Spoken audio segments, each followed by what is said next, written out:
So sit back and let us enjoy the program as we are getting set for the day. It's called Podium. Podium is the name of the program. I think it comes up every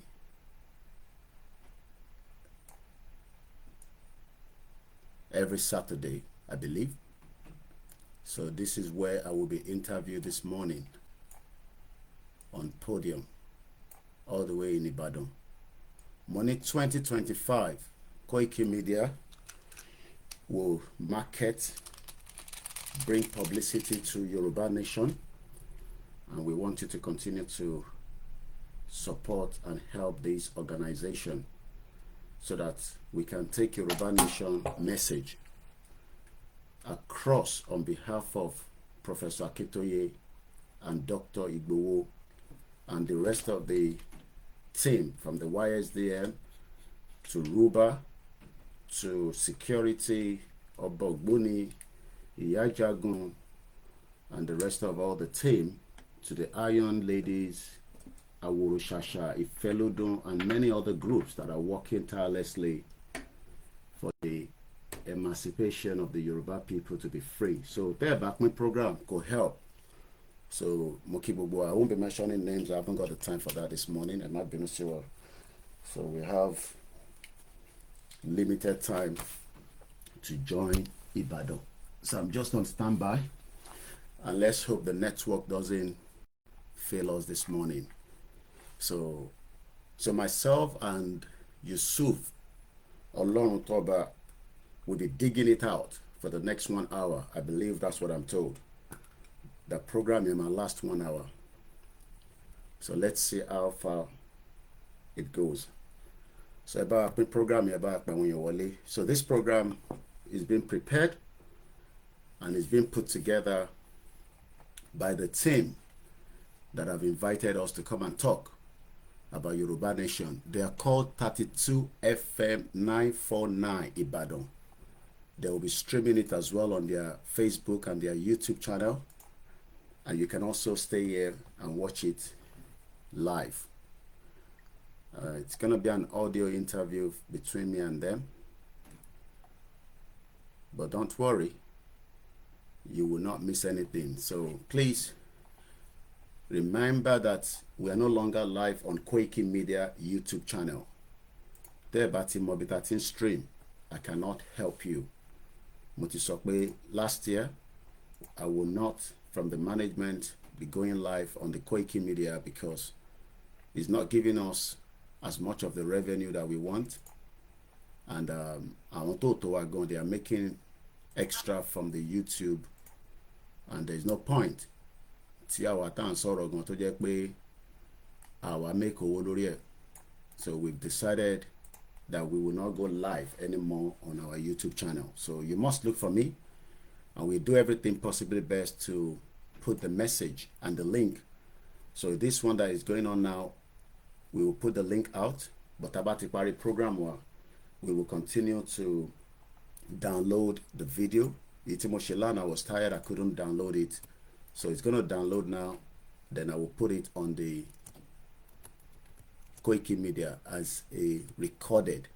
So that will not be live. So in Teban will recorded. I just put boya Eshin drop my washi live lori Koikimedia. After we have told you that is not going to happen. So please engage, comment, good morning, good afternoon to all our United States of Biafra, the Amazonia, and the rest of the Arewa that are also now fighting to leave Nigeria. So my job is to continue to create the awareness on the reason why we can no longer, I'm still missing one of my phone, the studio line. Where is my studio number? That is strange. And I might need to have that close to me. I hope it's not upstairs. Ooh. I just realized that I don't have my phone here. I'm not going to see me. Still missing the phone. Let me quickly go and check upstairs. Okay. Moki Buwale can see. Let me quickly. I will not be able to stand up. So I better go and find a phone. And I hope it's upstairs. So good morning once again. And welcome to Koikimedia, bringing the world closer to your doorstep, as we will be interviewed this morning all the way from Ibadan, one of the FM, I believe 32 FM is what they are called. All right, I need to go and look for one of my phone. I might be no. I need to get the phone quickly before I receive a call from there. I know where the phone is now. Oh, it's here. I think when I was sitting down last night, I left it there. So very good. That's it. The call is coming through. The call is coming through. Let's pick the call. And please enjoy the program.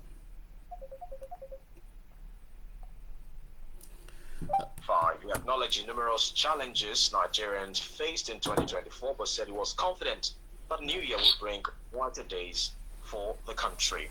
Now, the president in his New Year message to Nigerians also summarized some of his government achievements while noting the challenge of food and drug prices Nigerians face, but partly due to the policies of his administration. Let me quote an excerpt of that speech. He says, "Economic indicators point to a positive and encouraging outlook for our nation. Fuel prices have gradually decreased, and we recorded foreign trade surpluses in 3 consecutive quarters. Foreign reserves have risen, and the naira strengthened against the US dollar, bringing greater stability." Now, the president goes further to say, in this new year, my administration would further consolidate and increase access to credit for individuals and critical sectors of the nation's economy. It says to achieve this, the federal government should establish a national credit guarantee company to expand the risk-sharing instrument for financial institutions and enterprises in the country. The company is expected to start operation before the end of the second quarter.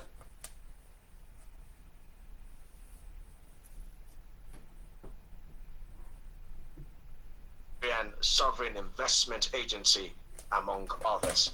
The president also spoke concerning the issue of citizenship and national value for the country. He says to achieve national goals and objectives, the country must become better citizens and uncompromising in devotion and allegiance to Nigeria.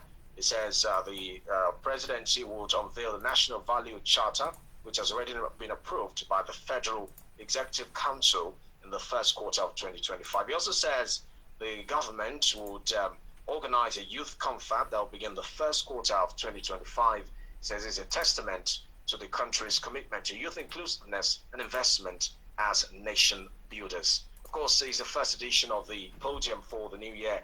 So we'll start off by looking at some sections of the president's New Year message to Nigerians and whether or not it's going to inspire the hope that the president has been talking about. Let me quickly bring on our panelists for this one. Barrister Yomi Ogunlola joins us. Barrister, good morning. Happy New Year. Oh, Happy New Year. Good to have you. Happy New Year to my brother, the unlearned professor, and of course our special guest in the house. We thank God for his mercies. I say a wonderful New Year to Nigerians too. Yeah. Particularly for your state. Yes, let me also welcome Prof. Professor Remi Ayade, Department of Political Science, University of Ibadan. Prof, Happy New Year. Good morning, sir. Happy New Year to you, and Happy New Year to my colleague, Barrister Ogunlola, and then, of course, our guest. And it's a very promising year for Nigerians, and we hope that this year will be far, far better than the previous. Yes, certainly. Of course, our guest is already on standby. It's OLAYOMI KOIKI. It's a Yoruba nation agitator. We'll be, switching the conversation to him in a bit. But let me just welcome him. Good morning, sir. Mr. KOIKI, good to have you on the podium.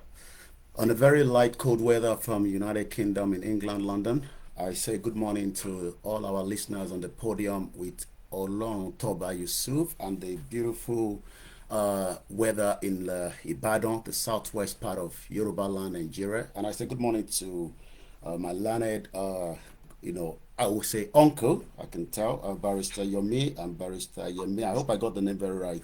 And it's good to be with you. Yes, yeah, and it's good to be with you this morning, all the way from England. Yes. Thank you so much. All right. So please be on standby. We'll get to you in a bit. We'll just quickly want to look at some issues before we kickstart the show. So stay on the line, please. No, Toba, don't kickstart the show yet, though. Koiki, Professor. Oh, right. I did greet Professor now. I just said Professor Yemi and I said Barrister Yomi. I believe one is Yomi, I guess. Yes, Barrister Ogunlola yes, and Professor Yemi. Yes. I got my Kenya Balagba. Omoluabi ni wa. Oh, yes. Good morning. Thank you so much. Yeah, so let's quickly look at the President's New Year's message very quickly. Let me start with Prof. I mean, the section that I want you to touch on is a part that talks about National Values Charter that it says the Federal Executive Council has already approved and it will be unveiled in the second quarter of this year. It talks about the importance of strengthening our citizenship, our commitment and allegiance to the country, Nigeria. I mean, how does this resonate with you in the context of the argument that, you know, what defines a Nigerian? What is the value that holds us together? You know, and what do you expect from the National Values Charter? There's also another one I want you to touch on, the youth confab that would kickstart in the first quarter of this new year as well, based on what he said in his speech. Prof. Yeah, I think that Nigeria is facing a crisis of value, but the crisis of value is not defined as a policy.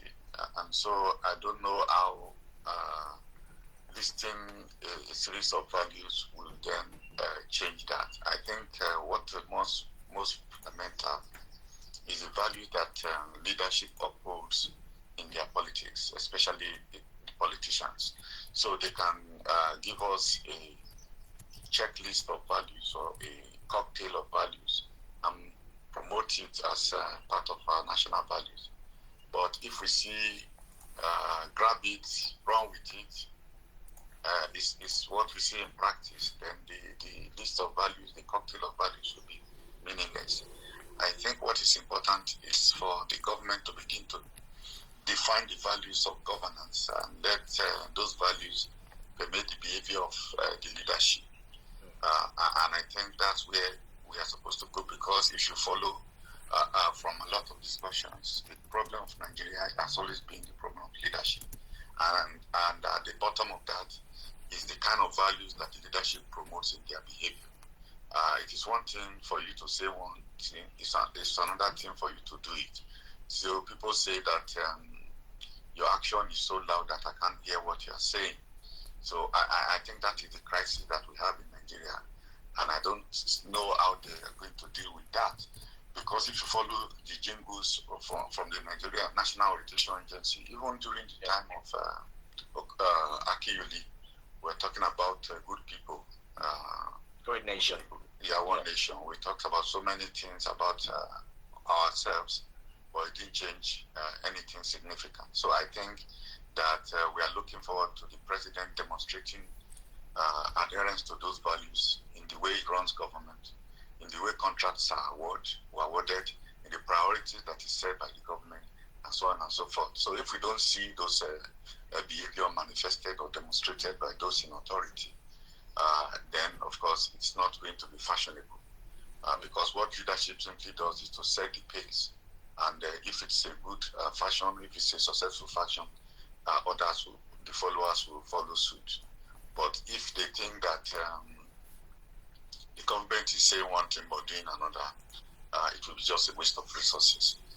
The youth confab, well, I think it's a good thing to have a youth confab, but my suspicion is that they are just political movements to mobilize another session of the country, even his experience with the 2023 elections. I think that the mobilization of youth would be much more effective if it is taken to the institutions, from the high schools down to the universities, the polytechnic, the colleges of education, and so on and so forth. What they are doing is just a jamboree. they have mobilized a certain number of people, young people, to their Abuja, mobilize them. I think it's just politics. We have the national youth policy, and that youth confab is not part of it. I think that they should go back to the national youth policy and see how they can meaningfully implement it and reach out to young people where they are, rather than creating another jamboree, bringing a few to Abuja, giving them money and mobilizing them against 2027 general elections. Okay, let me go to Barrister. Still on the subject of value. I mean, we see some of these countries, outside Nigeria. We see China, for instance. They operate on a very clearly set out, value for their country. We see how the Communist Party has held sway in the country for many years, how Xi Jinping has even emerged as perhaps the strongest leader since Mao Zedong in China. We see Russia as well, Vladimir Putin, the way has created that very powerful country that goes head-to-head against the United States and NATO as well. We see how he has sort of, for lack of a better word, kept this country in line, kept it from being infiltrated by Western media influence. Social media platforms are restricted in there. What can we learn from some of this country? Well, let me not restrict it to the similar dictatorial countries. You also see, Americans talk about the American dream, talk about being patriotic to their country. So how do we build that patriotism? How do we build that spirit and that value for our country here, looking at those examples that I cited? Thank you very much, Tomba. First, let me adopt the submissions of my learned Prof as mine, and then add.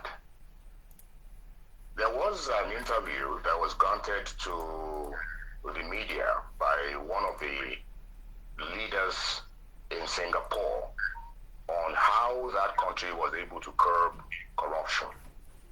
And he said, in our country, we don't punish people at the base of the pyramid. We started by punishing the people at the apex of the pyramid, and the message, sank down. For now, the call for values appears to me indefinite. I mean, what is coming from government? What values are they talking about? Political values? In a country where many believe the Independent National Electoral Commission has been caged? In a country where, like Prof said, you can grab it, snatch it, and run away with it? In a country where the judiciary is not living up to the expectations of the people, and we can go on and on. Even the crisis that is bedeviling the country. At one point, the federal government went to the Supreme Court to get a judgment on the monies due to local governments going directly to them. And then a vote of force with the recent speech delivered by the president to the governors, where he admitted that the local governments actually belong to the states and all of that. So, are we talking about political values, or are we talking about economic values? Bringing integrity into economics, into our business life. Again, of course, that should come from the top. A country where criminals or alleged criminals are celebrated, where an accountant general of the Federation was found wanting, and then he was turbaned. Recently, there is a video making the rounds of the former governor of Kogi State, Ayade, who has been indicted allegedly for some malfeasance. And he was seen dancing, without remorse. And there are so many other cases like that. Today, it has become almost impossible for businesses to thrive in Nigeria because the people down the wrong are trying to have their own back. I watched the video of someone who invested in the poultry business. Please hold that thought, Barrister. Please hold that thought. When we get back, you'll conclude on that thought, and then we'll go to our guests for the day. It's a podium on 32 FM 94.9. Remember, we're live on Facebook through to FM 949 Fenye. Like the video, share, and comment. We're back in a moment. Do stay with us.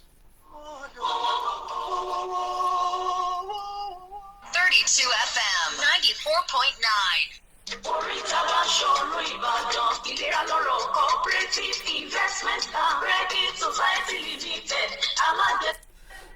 Well, we're getting started, isn't it? It's quite interesting. American dream, corruption, judiciary, and you know, we always talk about leadership.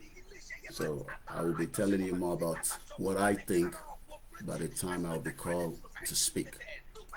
Please share the program, very, very important, and invite others to do so as well. Nigeria at the verge of breakup. It has to be disintegrated. So let's just wait for this advert to go. I don't want that to feed into my own platform because I'm not being paid for that. So when they're back, I will increase the volume again. So their life as well on the poll, I can see them, their life, so I can see. Let me pause, let me mute this. Please share the program. It's very, very important that we bring others to come and hear and listen. So Babakito already discussed corruption. We shall achieve a corruption-free public service, which you cannot achieve in Nigeria. We shall create a trustworthy and respectable judiciary, which you cannot also do in Nigeria. We shall craft the most appropriate constitution, as most of the professor, everybody knows the constitution is not working. So we can continue to talk and talk and talk, and it's not going to bring anything out of Nigeria. So that is, you know, what we have been doing for the last 64 years. Talking, and at the end of the day, you know, Barrister Yomi Ogunlola, yes, Barrister Yomi Ogunlola, I've checked his profile. In some sections of the President's New Year message to Nigerians. Barrister, before we went on that break, you were giving examples of how the values are eroded at the leadership level in this country. Exactly, Toba. So I was talking about economic values. What exactly does the leadership mean by that? The Lagos-Calabar Express Road was awarded by the president without due diligence, without, you know, due process. Is that the kind of value that he is talking about? So many things are happening in this country. Governors are making away with the people's money, storing them in foreign banks, causing a lot of havoc in the economy. The moment they get their allocation, they go to the black market to purchase dollars and increase the rate of dollars, and so on and so forth. So many things are happening. People are scared of coming to do business in Nigeria. There is a video that is trending of one investor in the poultry business where the workers were stealing virtually everything. They have driven quite a number of people out there, and yet the leaders remain the mirror, you know, that is reflecting on the rest of society. Is it social values that he is talking about in a country where uniformed policemen are robbing people or at checkpoints, extorting money at checkpoints, where you cannot go to a police station and get the friendship that is required from the police, except, of course, you have to pay some money.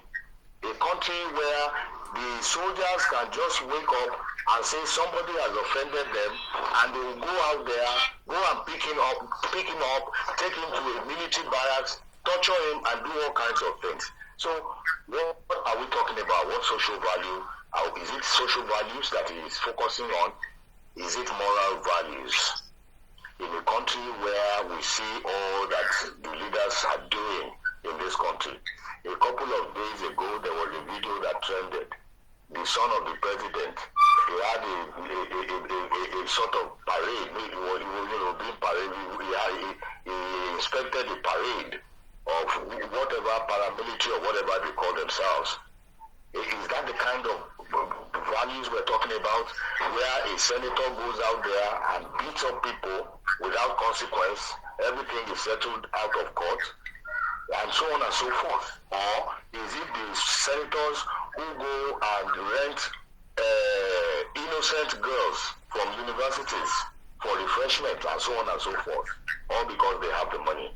So I think it is high time the president started to govern rather than playing politics. Because even they talk about bringing the youth confab and all that, it appears Tinubu is poised for 2027 and he is trying to do everything to win everybody over. You can imagine the local government issue. Imagine the local government issue. Probably in an attempt to move the governors to his side, he has overridden the judgment of the Supreme Court. He has amended the Supreme Court judgment. I think it is time he started to govern and stop playing politics. All this talk about values and arguing, to me, this is merely playing politics. Right. Okay, so we'll move on now. We'll switch gears to our guests for the day. Over the years, of course, there have been various secessionist movements and separatist groups in different parts of the world. Carlos Puigdemont, currently at large for leading the agitation for the Bureau of Catalonia from Spain, is one of the examples. There was also a referendum in Scotland in 2014, which ended 55% voting in favor of Scotland to remain in the UK. The agitation in Cameroon by the Anglophone part of that country, who say they have been marginalized for decades by the central government and the French-speaking majority, is also another example. In October 2017, the English-speaking group declared autonomy over the two English-speaking regions, a move that was rejected by the long-term president of Cameroon, Paul Biya. Since then, the agitation has been on. Also recently, German police arrested 8 suspected members of a far-right group which was allegedly plotting to mount a Nazi-inspired coup. Now, prosecutors said the group known as the Saxony Separatists was undertaking military training for the collapse of the German state and society, which he believed to come on an unspecified day that the group called Day X. Now, after that day, the group allegedly planned to seize control over areas of eastern Germany by force and establish a separatist far-right regime. Now, the German government said the group planned to create a government inspired by National Socialism, the far-right ideology associated with Adolf Hitler's Nazi party. So these are some of the examples of secessionist or separatist movement we've seen in recent times in different parts of the world. Today we'll also be talking about the separatist movement here in Nigeria. We've heard of the IPOV movement in the southeastern part of the country. We've also heard of the Yoruba Nation agitators in the southwestern part as well. We have one of them joining us, OLAYOMI KOIKI. As I mentioned earlier, as Yoruba Nation agitator, is also the spokesperson of Chief Sunday Igboho. Thank you so much for joining us, Mr. OLAYOMI KOIKI, once again on the podium. Good to have you. Good morning, and once again, it's my pleasure to be with you on the very first day of the year and being part of the learned uncles that are sitting there in the in the conversation with me. Thank you so much. Thank you so much. All right, so I mean, there are concerns about why the call for Yoruba Nation is coming again, especially since Yoruba man is now the president. In fact, there are those who are accusing him of favoritism and nepotism in his government. They say he's appointing his kinsmen to key positions in the country. Something that those who started this agitation accused Muhammadu Buhari of doing at the time. So, I mean, isn't this enough to assuage any feeling of marginalization that might have fueled this agitation by your group? Let me first, remind you that the word secessionist, is not exactly who we are. There is the right to self-determination. So I've heard a lot of, people using that phrase secessionist. We are not secessionists. and we are not hijacking the power from the government of the day. We are doing exactly what is under the United Nations Article 3, self-determination, donate the legal right of the people, the indigenous people, to decide their own destiny in the international order. Self-determination is the core principle of international law arising from the customary international law. So the word secession is something that we need to be very careful of, because coup plotters like the previous military dictator is not exactly who we are. Let me first quickly go straight to the point that you raised, that since that we have Tinubu, the president from the southwest of Nigeria, a Yoruba man, Tinubu's agenda is different from the leadership of the movement under Professor Banji Akintoye, the emeritus, and the leader also Dr. Chief Sunday Igboho, aka that I'm also the spokesperson. So when people come up and tell us that Tinubu is the president, and I believe we should leave Yoruba nation and accept Tinubu, my question is, let's give and take. Tinubu have his 8 years. That is if the Northerners do not kick him out in the next couple of years, because as we have seen, I've listened to Barrister. It seems that he's playing a sympathy, but I'll come back to that. So Tinubu has only 8 years. What happened after 8 years? If give and take, corruption has been taken out, which I don't think it's going to happen. The Constitution is never going to be amended, as we have all known. The judiciary, and I'm talking from the point of what Barrister Yomi Ogunlola, my uncle, have just spoken about.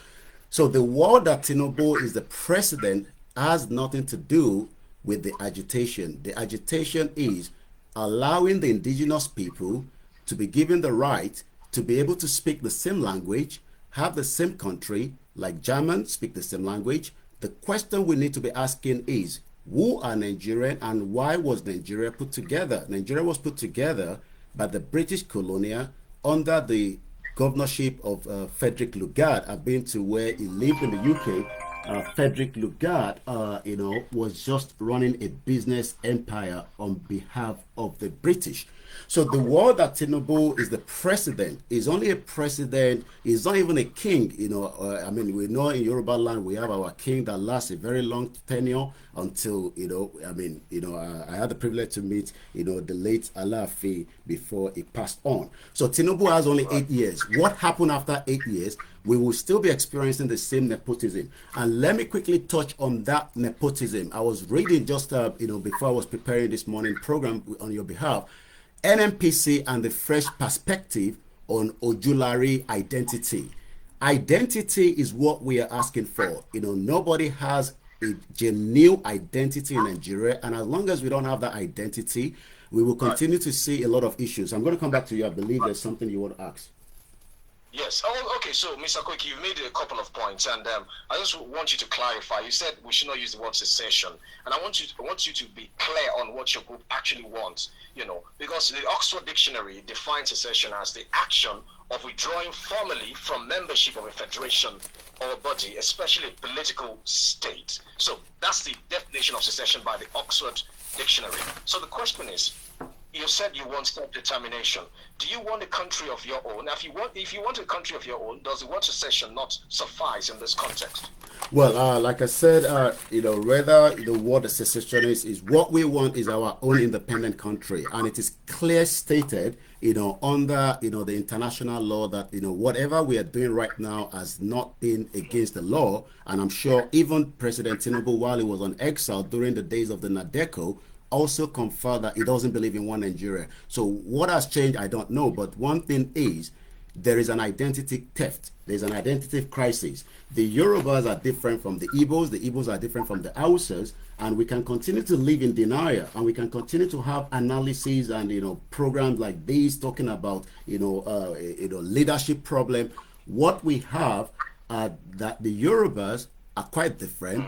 When we're talking about people that have been in existence for 11,000 years. Where did Nigeria come up from? But again, either the word secession is not the issue. The word is the Yoruba wants to exit Nigeria, and we are doing everything under the legal law, both international and local, to exit Nigeria. All right, so you want a separate country. That's so, correct. To what extent do you think that having a separate country will solve all these identity crises and the issues you've raised? Because you said that Nigeria is a creation of the British. There are those who would also argue that the concept of a central Yoruba land, in history was not there. We had kingdoms and empires that existed, empires rose and fell.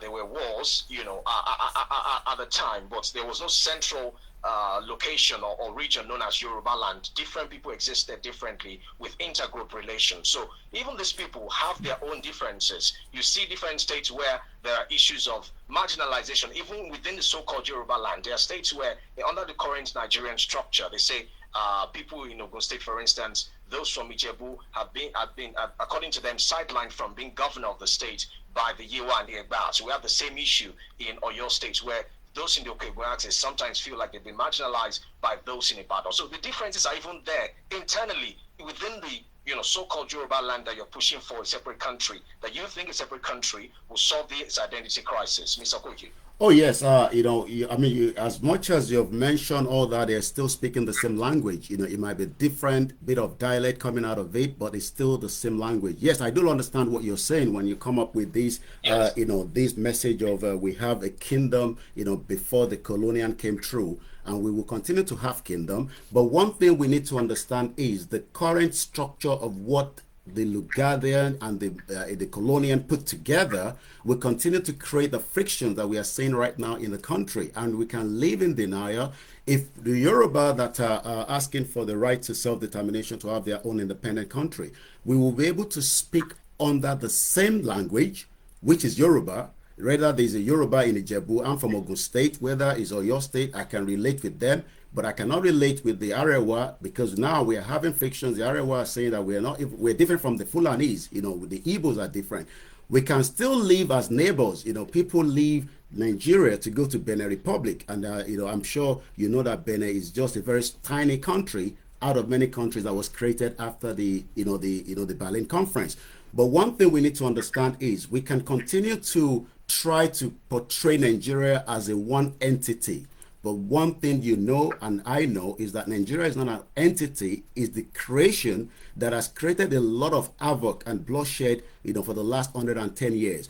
When you talked about, the Scottish, referendum, I live in England and I've lived there for the past 25 years. They were deceived by the English, just as we have been deceived, by telling us that, we should abandon our language and speak English. The question I'm asking you as a presenter is, what language is Nigeria? Well, Nigeria is a conglomeration of different ethnic groups as it is right now. But let's go back to our conversation. You mentioned a couple of things. You said Nigeria is a creation of the British, but there are those who also agree with you that some of the challenges we have right now, where the foundations were laid during colonial times, there are those who also say that even after independence, Nigerian leaders, just like other African leaders, compounded the problems. That's one. Number two is, if you're saying the British created Nigeria, why do you have to run to the same British government to get their endorsement by presenting them your petition at Downing Street? The same British government they are blaming for creating the current problems that we have in the country. That's one. Number two is... All right, let me answer that. Let me answer that before we go. Yeah.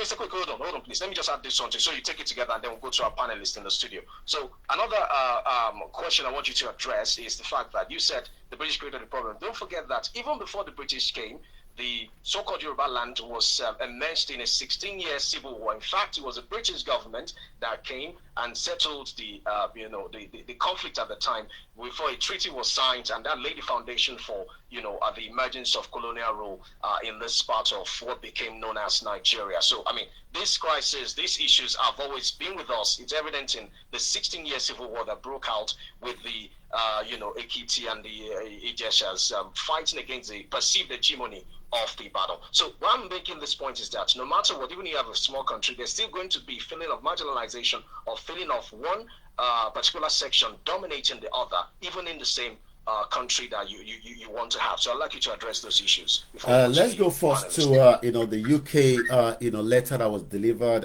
in October 12 by Dr. Chief Sunday on behalf of Professor. I'm sure as many of the politicians runs to the UK prior before the election. Tinubu was in London in Chatham House, Atiku was here, and Kwankwaso, and I believe Peter Obi as well. As long as UK has been part of Nigeria for a very long time, it is also under diplomacy that we can give them a letter, we can tell them the situation. We are not asking the British to break up or disintegrate Nigeria on our behalf, but we can also give them the notice of what is playing out in the current state of Nigeria. And when we talk about Nigeria itself, let's take you back to before the election. The British rigged the first ever election in 1959 to favor the northern part of Nigeria. So when you talk about that, they were fighting in the Yoruba land, in that century. But the problem is the current state of what we are experiencing today is Fulani agenda, not just to Islamize Nigeria, but to also take the land. I know there's a lot of evidence fact to that, but we cannot continue to live with the people that in the next 1,000 years, we will still have a different ideology. We cannot work with them. And as much, let me complete. Let me finish there, because as long as we can continue to say that because we have different types of Yoruba, that does not mean that there will not be issues. In every part of the world, countries have their own differences. In terms of you talked about, I believe Barrister Yomi Ogunlola was talking about the China, and you mentioned that as well. What value system am I going to gain as a Nigerian, in a country that has become not worth it? Because everybody has a different agenda. By the time Tinubu complete his 8 years, we're gonna have either the Northerners or the Igbos come in, and then they will still have the same ideology. What we are saying is that we want to remain as a one block, just like the French people, like the German, the Italian, and we are big enough to have our own independent country, and I don't think there's anything wrong in that. Right. Okay. Let me go to Prof now. Prof. Hello, Prof. Yes, I think that a number of issues need to be clarified. This emphasis on the colonial putting together of Nigeria, as a political scientist, I know that one of the most common ways through which modern states emerge is through force, through state builders, and that's why we say war makes states and states make war.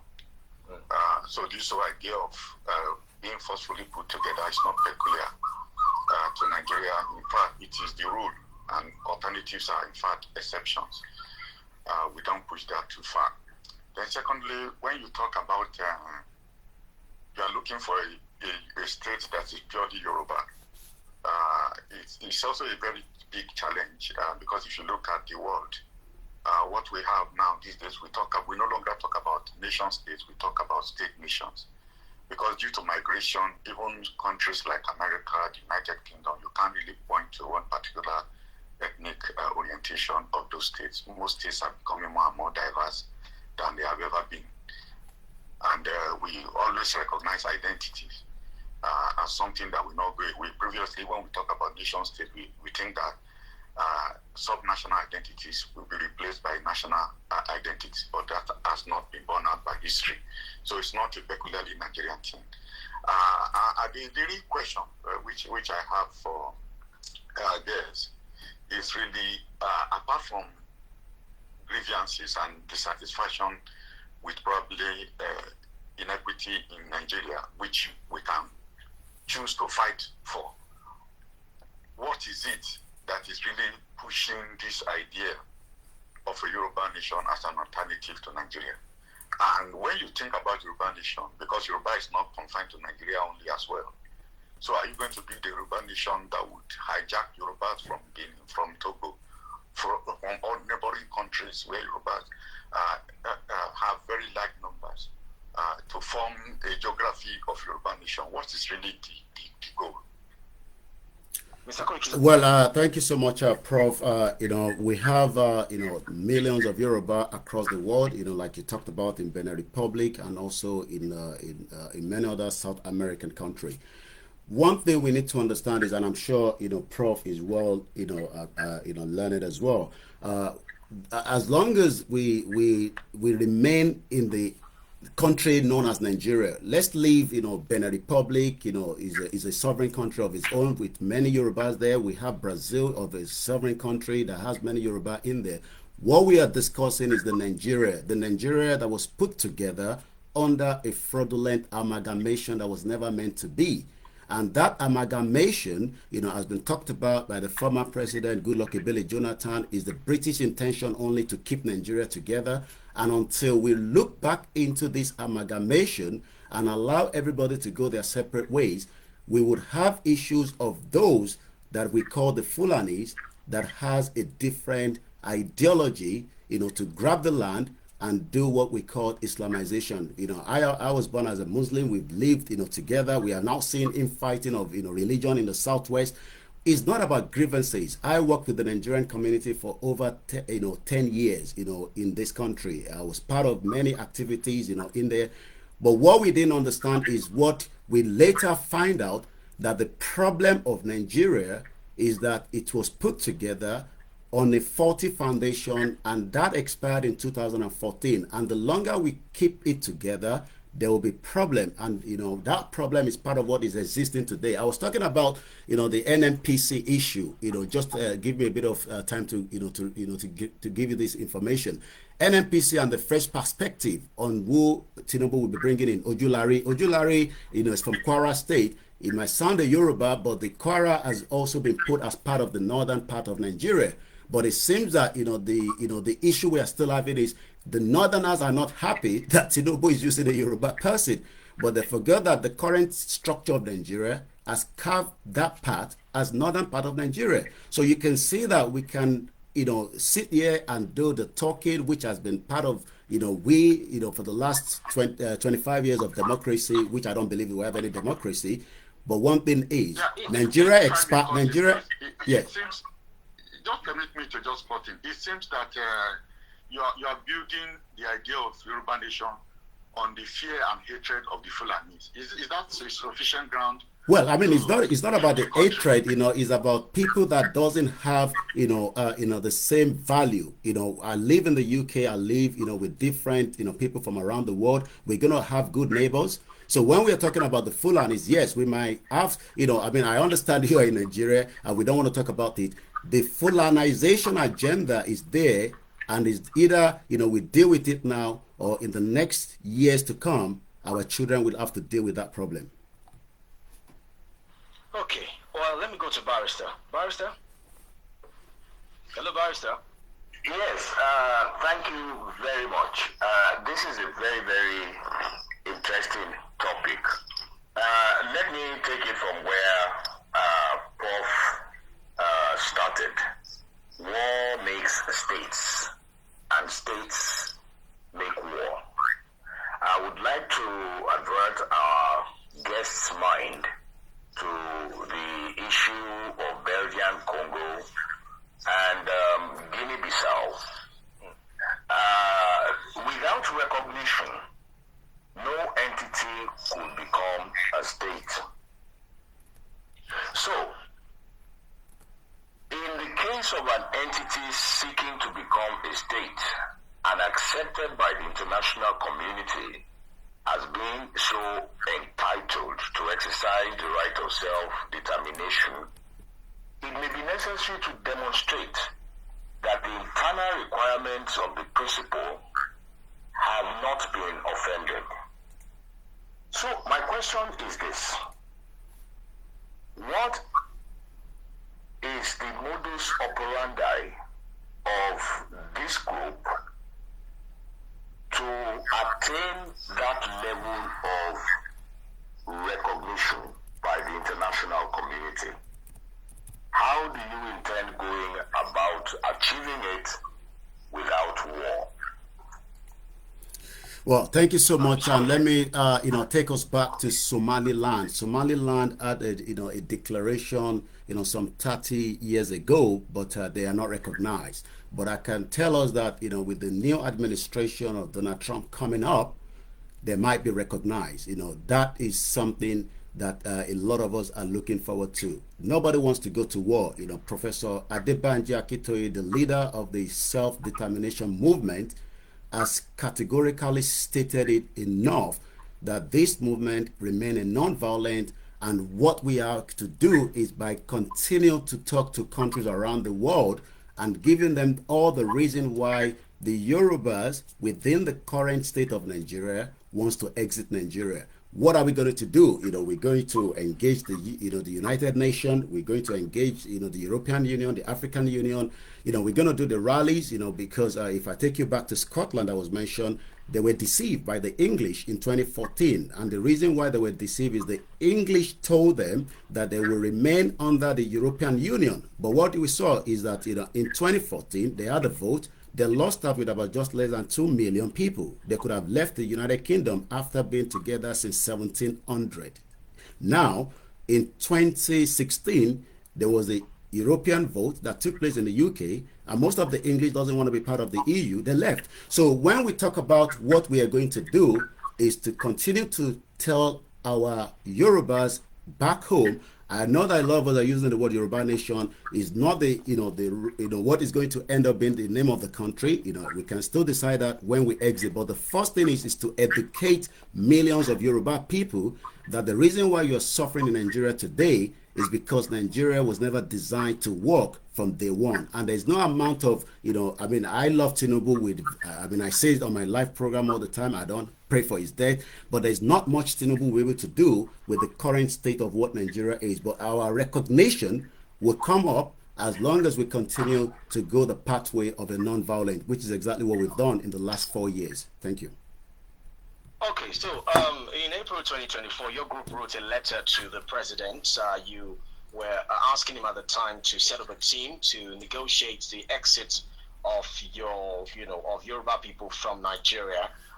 You said you gave him a 2-month ultimatum, I believe. After that, you sent him a reminder. I just want to ask you, has there been any communication from the presidency since the letter was sent? That's number one. Number two, in the letter, you also said that you were speaking on behalf of 60 million Yoruba people of the Ekiti, Lagos, Ogun, Ondo, Osun, Oyo, plus Yoruba people in Kogi, Kwara, and parts of Delta State. At what point did you hold a meeting or have a consensus to speak on behalf of Yoruba people and tell the government of Nigeria that, you want to exit the country on behalf of Yoruba people because they are suffering in the country? So at what point did you hold the meeting to have that consensus, to carry them along that this is the agenda that you're pushing? So those are the two questions for you. The first one, the letter you sent to the president, is really communication. The second one, where you said you're speaking on behalf of 60 million people, because I've spoken to a couple of people, who said that you've not heard about your movement. They don't know if you're,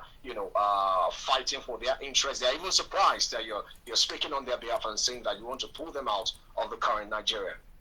Well, I'm sure many of those that are saying that they are not aware is because, probably, as we know, the current state of Nigeria before Tinubu came in has always been very hostile, with the Yoruba people. Just as, the former president Muhammadu Buhari wanted to assassinate Dr. Chief Sunday Igboho on the 1st of July 2021, I was luckily not to be in the house. I would have been killed by now, and you might not have the privilege to speak to me. 2 people died. Let's remember that. In terms of the same letter that we sent to President Tinubu, that same letter is just, the continuation of what we sent to President Muhammadu Buhari. And, it seems that, we have leaders that doesn't want to engage. And, they can run away from trying not to engage. But if you do so, it will create more problem in the future, as we can see with the Biafra right now as well. So what we told President Tinubu is that, they should set up a panel that can allow us, to look into if the Yoruba still want to remain in Nigeria. And if there's a doubt about it, let them give an option for a referendum and let us decide if we can, remain one or not. But I'm sure they are not going to do that. And that referendum cannot be operated by Nigeria because nobody trusts the INEC, not to talk about, the current state of the country. Then you talked about, people saying that, where they carry along, the Edo, the campaign has always not just focused within the Southwest in the, Osun State and Ekiti State. It has also gone further to those regions as well. Even when Nigeria was going to gain their independence, I'm sure, when, Babalowo, I've been to Lancaster House, it's just about a few meters away from me in 1957, 58, and as they were having that meeting, many people back home doesn't even want, an independent. And I'm sure part of those that doesn't want that independent were the northern part of Nigeria that disagree. And, they were being asked because, Harold Smith, which we have the video evidence, stated it clearly that, they were being told that, if the Nigeria wants to be independent and you're saying no, how are you going to manage yourself? So the Edo, the Delta that you're talking about, they're still part of Yoruba people, and we must carry them along. But like I said, as much as we've not been given the same privilege, it's good that we continue to have. It seems that everybody's running away from us. I'm happy that we're having this conversation on your end. We've had feel like that back home, but it seems that the media has been gagged in Nigeria not to let the people know the truth. Okay, so I didn't get you clearly. Have you gotten a response from the president? No, we never got one from Buhari. We hope that Tinubu is still in power. He hasn't responded yet. Just to clarify that, okay.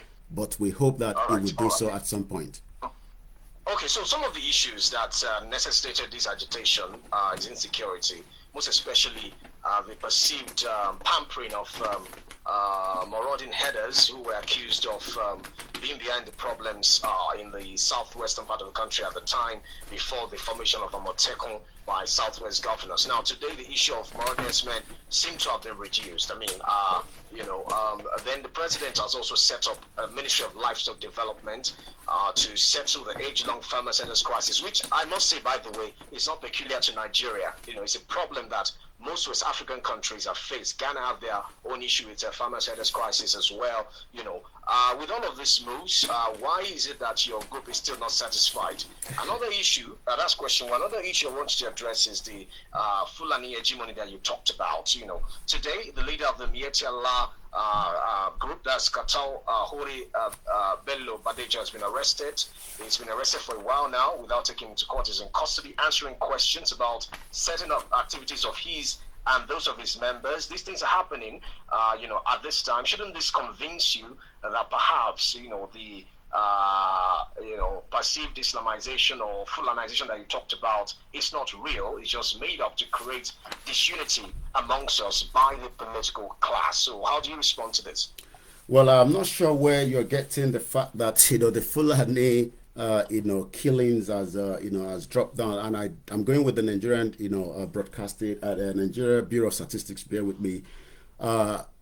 Between May, when the president came in, up to April, 2.2 million Nigerians have been adopted.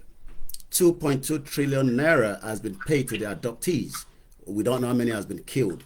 We also know that the northwest part have been part of where they pay more, with about 2.1 million. So when we talk about, the famine that, yeah. Was there any, sorry, Mr. Koiki, was there any part of the report that says those behind the kidnapping business are Fulani, so we're just profiling them? No, we're not. Hold on. Let me explain to you. Yes. We are not profiling anything. There's evidence out there. You can go on and on. The late Dr. Malafia told us that by the time they finish, in the rural area, they'll be coming out in the city. We saw the Yoruba kings that were killed. These are Fulani marauders. We have, ISIS in Nigeria. We have the Boko Haram. We are now having the Lukarawa. So who are these individuals? Yes, we have criminals in the Yoruba. We have criminals in the Igbos and other part of Nigeria. But we are talking about terrorists operating in Nigeria and being given, pamper in the country. So when we talk about, the issues of killings. Let me take you back to Mr. Gbenga Olabi. The family was almost going to be, put in line that they managed to kidnap him. Mr. Gbenga Olabi came back in 2022, if I'm right, to Nigeria. He was adopted by Fulani, by also Rachel Okpadele, while the government, neglected, I'm sure most of my professors here, when they were studying, during the Western region, there was not as much of the problem that we're facing. Buhari shut down the institution for 1 year. Rachel Okpadele was working in that hotel. She was also part of the 3 people that died, as at the time. The body of Gbenga Olabi was returned back. Let me take you back to 2018. We're not putting the blame on Tinubu right now. There was a particular family that came to Nigeria and they were adopted. The woman stated clearly that she schooled in Adamawa. She knew who and these people are. They are Fulanis. Those that made the killing in Ondo State are Fulanis. So please let us not try, to portray that, the Fulanis are not behind, most of these killings. There's enough evidence out there. And again, if we do nothing now. Let me quickly come in here. You mentioned 28. I just want to ask you, within the Southwest, because I was in the heat of that 2018-2019 that, the agitation for Amotekun started, that Chief Sunday Igboho also started his own agitation as well. Between then and now, agitation did not start in 2018. In terms of the agitation started in 2019. Between then and now, can you hear me? I can hear you loud and clear, yes. Koiki, has there been an improvement in terms of security within the Southwest with the formation of Amotekun? Has there been a reduction in the activity of marauding herders? You're talking about Amotekun that doesn't have, the right, material to work with. We're talking about, according to the late Malafia, well-networked, sophisticated, criminals, terrorists that are moving around, especially. Has there been a reduction? There hasn't been. That's what I'm saying. I've just given you a statistics. I've just given you a statistics that 2.2 million Nigerians were adopted in the last 1 year of this present government. So there hasn't been any changes. Those changes is still the same as it stands right now. And as I speak to you, we are at the back end receiving daily kidnapping, not within the Yoruba land, but also in the middle belt, also in the northern part of Nigeria. So there is still ongoing killing. And when you talk about Amotekun, even as I expect the president, whether people say he's a Yoruba man, to have put more effort, we can't put the blame alone on the presidency. We got to put the blame on the governors. They have been taking, they're taking what we call the security vote. What are they doing with it? The whole part of Yoruba land is on a brink of collapsing because people can't go to the farm. We saw the stampede in Ibadan. Where you are there is because people can no longer have 3 square meal. So, and the reason for that is, while I was in Nigeria in 2021, with myself and Chief Sunday Igboho, how can a farmer be going out there to buy gari and buy elubo? These are things that they should be producing themselves, but they can't produce that. I'm talking about in 2021 when I was visiting some of these farms. Okay, let's go to Prof. Yeah, it's a very interesting conversation, given the fact that certain clarifications are emerging. The first is really that Yorubas have not been singled out for persecution, either by the Fulanis as a group or by any government. Then secondly, you also would agree that even the current president did not think that there is a Fulani agenda, if anything at all. He has collaborated with the previous government and politicians from the Fulani and other parts of the north to consolidate power and has become president.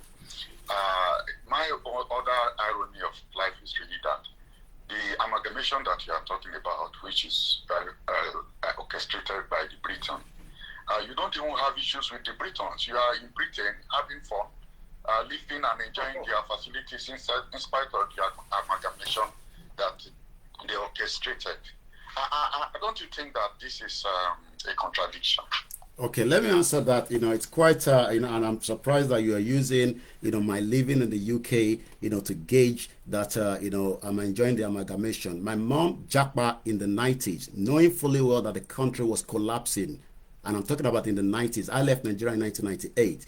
The dollar was not even 40 naira. When my mom, that was a businesswoman, she worked as a secretary in the NMP, in the Mobile as at the time, knew that the country was collapsing. These are women that have traveled around the world. She's been to more than 23 countries. So living in the UK is also a privilege to fight the system, since many Nigerians have been gagged from not speaking the truth. And the truth is the only thing that can take us out from the bondage of what the British has done to us in the last 110 years. Thank you. Okay, the British have not stopped doing it because there's still neo-colonialism. You are talking about the devaluation of the naira and all of those things. There are policies that are largely driven by the imperialist organization using the World Bank and the IMF. And I totally agree with you on that, Prof. I do agree with you on that. My barrister spoke about a moment ago during this conversation, I think before you came come on board. He was talking about how governors and all politicians take Nigerian money, capital flight, they steal Nigerian money and take it to foreign countries, and the foreign countries aid such behaviors. And it's a big problem for our society today. And I'm surprised that you think that Nigeria is going to collapse because of that. But what will make Nigeria collapse, it will be behaviors like your organization that rather than confront the injustice, deal with the problems of Nigeria, you are looking for an escape route. Nobody can deal with the problem of Nigeria, and when nobody's going to be able to deal with the problem of Nigeria. Let me take you to Dizani Alisimadeke. I was in the court when she was granted £70,000 bail, for crime, charged under the National Crime Agency. We are returning back to court, to see justice that we will never get in Nigeria. You talk about, my big learned uncle, Barrister Lola talked about, Yaya Bello. There will never be justice in Nigeria. The Nigerian former oil minister Dizani that has been charged was been given a bail, but as a flight risk. Coming back to the issue of the IMF, the World Bank, we know all about that. But what we are all talking about is the agenda. And if we can live in denial, I've stated it again and again, there's an agenda, to take us out of our territory. The Hausas are speaking right now. The Hausa Caliphate was destroyed, was taken away. Who are the Fulanis? The Fulanis were never part of us. And let me take you back to what Professor Akintoye says, and I'm quoting as he says, all these actions by the Fulani are to us Yoruba a sufficient reason, and I'm giving you the reason now that we want to exit, a sufficient reason for our seek to separate our Yoruba nation from Nigeria.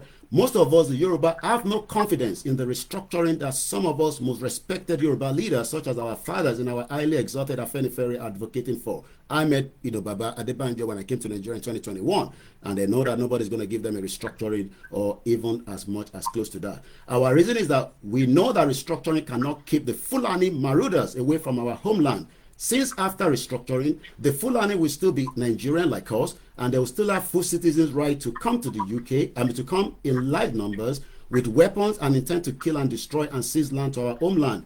And their spokesperson, I've said again and again, that their Fulani nation has prepared all its citizens to fight their current war of subjugation. All the terrorism happening is an agenda, and some of this agenda is lining, with the foreign partners as well, and we all know that. I'll leave it for now.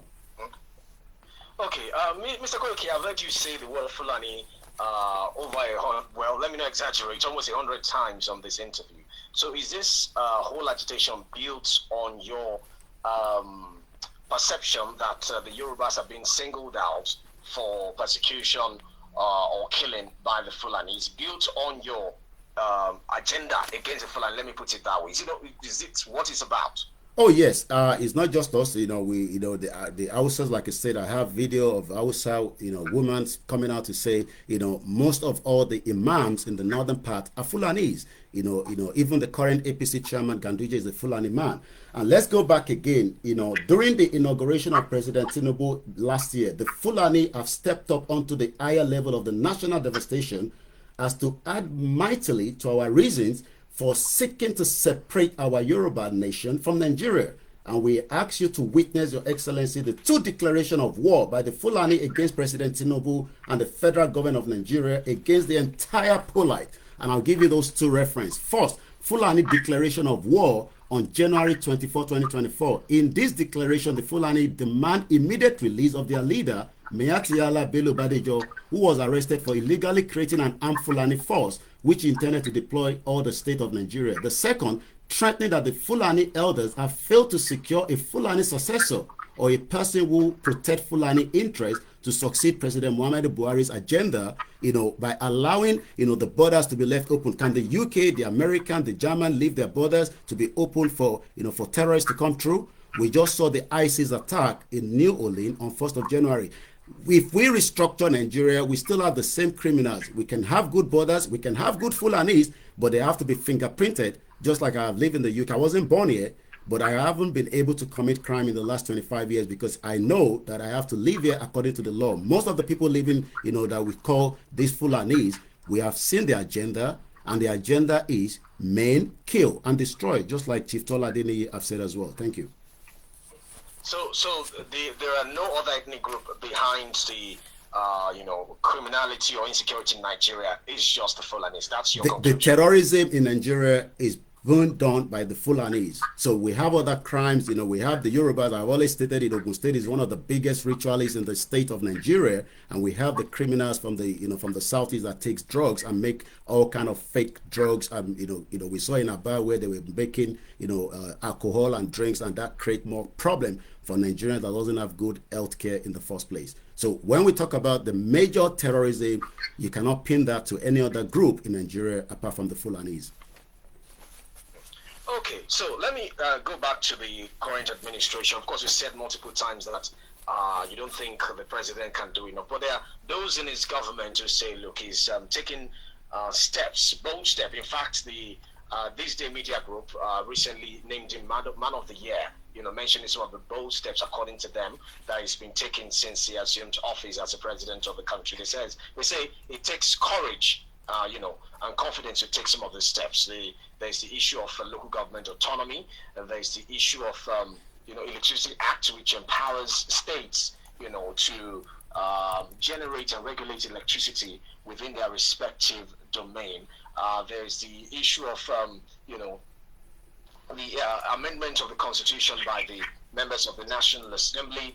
There is the establishment of regional development commission in different regions. So there is the Southwest Development Commission, South-South, Southeast, the Northeast, and what have you. Some say these are some of the issues that would address, feeling of marginalization, inequality at these respective places to make sure that everyone feels included in the current Nigeria. So what's the assessment of some of these moves taken by the president? Does it show that, well, if you and your group decide to have faith in one Nigeria, things might get better eventually based on some of these things he's been doing? Well, let me first take you. I love to, you've given me This Day as I know they're part of an international group as well, but let me take you to 2 days ago on the first post, and this has been watched about 145K view around the world. And this is how President Tinubu is being looked around the world. And with the onset of the new year, you must have come across various listicles reflecting on the goods and bads of the past year. One such list was also published on World Leaders to rank the most corrupt one in the year of Yes. Yes. I'm sorry, the quality of what you're playing is okay. So clear. All right. All right. The paraphrase is that Kenya, Ruto, and Nigerian President Bola Tinubu has been named among the world most corrupt leaders in 2024. Okay. So when you talk about, the changes, yes, Tinubu might be trying to put some structure together. Some believe that it might even at the second term, that is if the Northerners even, allow him to get through. I know, he will find his way around. We saw all the rigging that took place. I was in Nigeria in 2019. I was almost lynched to death in Ogun State because of our reportage, and this was all before the Yoruba nation started, when I came to witness the first ever election after leaving the country for a very long time. If Tinubu end up to put things as you are saying, like Babakitoye said there, we will still remain one Nigeria. That is what we don't want. One Nigeria is not working, regardless of whether, the government, put it back into the regional government. I'm talking about I personally, doesn't believe that the President Bola Tinubu will make any changes as many of us expecting him to do so when it comes to, putting the country back in a regional state of things, because the Northerners doesn't want the country to be, we saw, the tax reform that is being brought up, and we saw the attack on the presidency, we are, just as we all saw the nepotism that Buhari played. There's nothing wrong if Tinubu is playing that nepotism. The question is, would the Southeast ever be given the privilege to become the president of the country? That is something that I'm sure yourself, that. So there's a lot of issues, and, we can talk about those issues. But when we come to what the president is doing right now, whatever step is taken will be withdrawn as soon as he leaves office. Okay. So, but how do you rate him generally based on some of those steps that I mentioned? What's his supporters will call reforms? How do you rate him? Well, I'll just rate him as 1.5 at the moment, because I haven't seen. It takes nothing more to be able to put the things together. And I'm going to take us to East Timor. East Timor, was also going through almost similar thing. The problem is nobody wants the war, because war is devastating. East Timor gained their independence from Indonesia on the 20th of May 2002. After 30 years of civil war, they made a declaration. But when there was a change of government, in 98, I believe, just prior before their declaration, it only took the president as at the time 650 days, to allow things to be reformed quickly. So this reform that we're expecting Tinubu to last 4 years is not going to happen. But we know that as many people talk about Kaaba, even Tinubu has his own Kaaba, just as Buhari had it. So I would say 1.5 so far, because nothing has changed. There's still poverty in the land. 1.5 over what? Over 10? Over 10, yes. 1.5 over 10, okay. Yeah. All right. Let me go to Barrister now. Barrister? Yes, thank you very much. Now, Olayemi, I am quite sympathetic towards your cause. And in my earlier question, I drew your attention to the import of recognition, as no entity could become a state without recognition. Now, your group has elected to go it the peaceful way rather than the alternative. Like I said, I am a student of international law. I did it up to my master's degree level. I know that the complexities, along the way in the realization of your goal cannot be overemphasized. What constitutes a people for purposes of self-determination, or self, as used in that phrase, self-determination, is determined within the accepted colonial territory. I refer you to the Colonial Declaration of 1960. Attempts to broaden this have not been successful, and the UN has always strenuously opposed any attempt at the partial or total disruption of the national unity and territorial integrity of a country. I again refer you to the Declaration of Principle and Article 3.3 of the OAU, now AU Charter. How do you intend to surmount this or these obstacles on the way to self-determination? Thank you so much, Barrister Yomi Ogunlola. I've done a lot of, program and analysis around the Declaration on Granting of Independence to the Colonial. We, first and foremost, recognition. There's two ways, I'm trying to find that, hopefully before the end of the program, exactly the phrase of Professor Adebanjo Akintoye, the leader of the movement itself. If this is going to be peaceful, it will be of benefit to everyone. We can sit on the round table. If we end up go through the same like Yugoslavia, we will still come back to the round table, but things would have been, on the streams of blood. And I'm sure, without, elaborating on that, we all know what that means.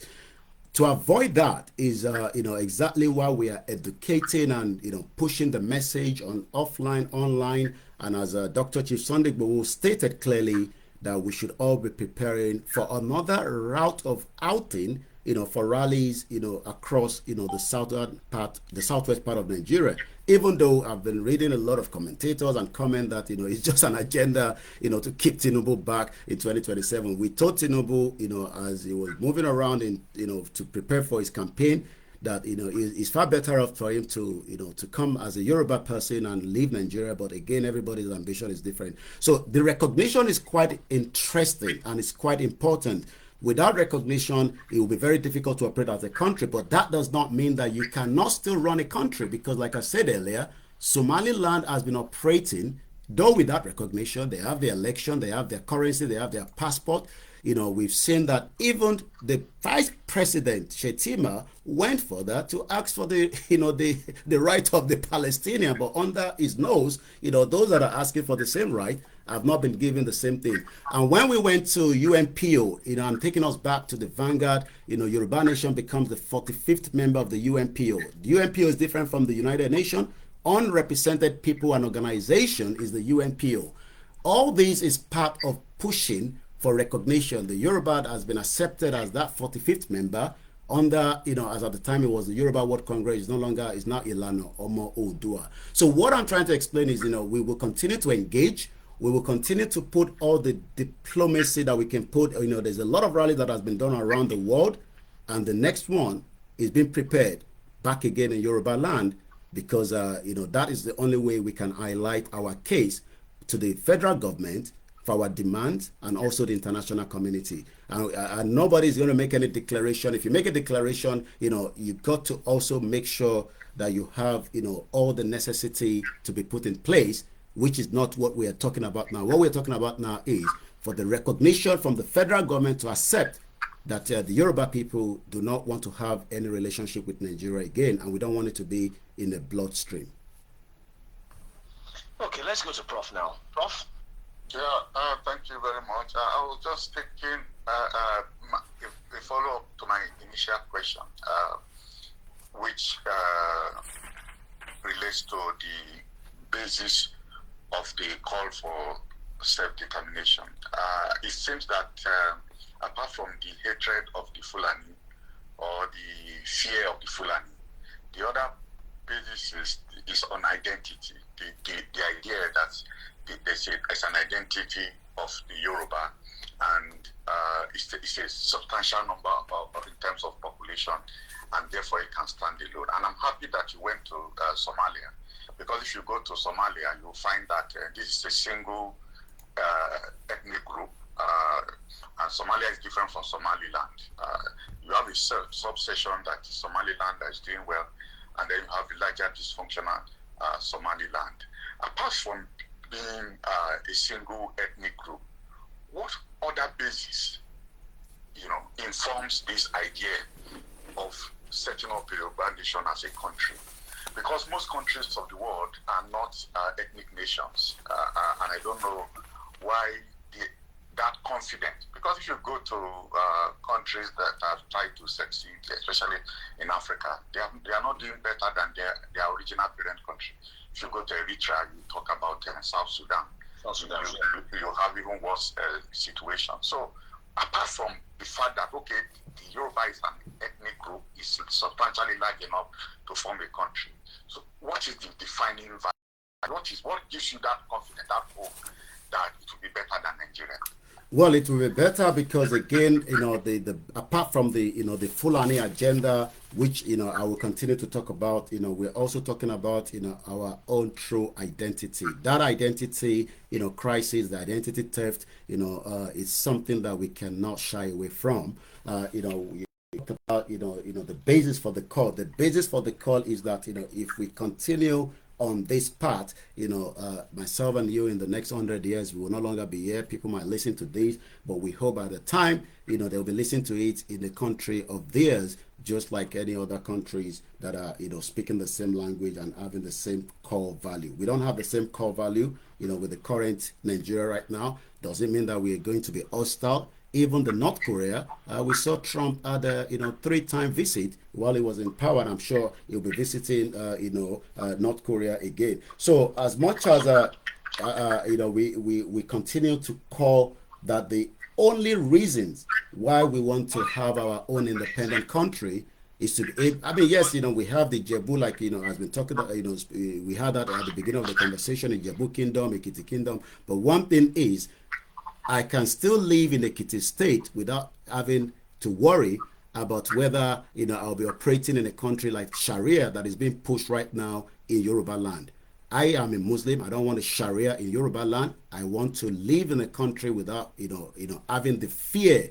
I live in the UK. There's a lot of atheists, and I have lived with them. I have no issue. I have to respect that. But one thing is, it's not just about the Fulani ideology There's also, the identity. I can live in Osun State. I was in Ondo State in 2021. I mean, I came in 2018. It is a beautiful place in Akoko. There are Yoruba speaking people. I can eat, I can live there. But right now, I don't see any reason going to Zamfara State. I have no business in Zamfara State. I have no business in Sokoto State. But if I think I want to set up, my business there, and it has to be in accordance with the Sharia, then I will have to accept, the system there, just like I have accepted to live here, as I was being told here that, why will I live in the UK, even though I'm pushing for, I mean, like I said, I left Nigeria as a Japa person in 1998, as many Nigerians continue to Japa, and we're welcoming many of you in 2025, and I hope some of you will get to America before Trump comes in, because there might be a lot of changes in the visa going to US. Thank you. Right.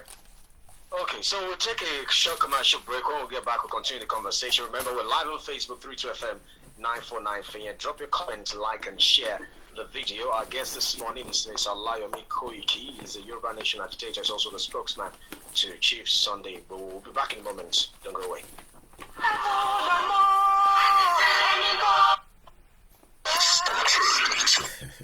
John Lodier, dear. You see that we have, not those professor and the barrister, they want a Yoruba country, but they live in Nigeria, and some of them have to be very careful what they say. I'm trying to find where Babakitoye says this. Nigeria needs the courage to dissolve peacefully. I've been looking for this particular one to reference my case this morning.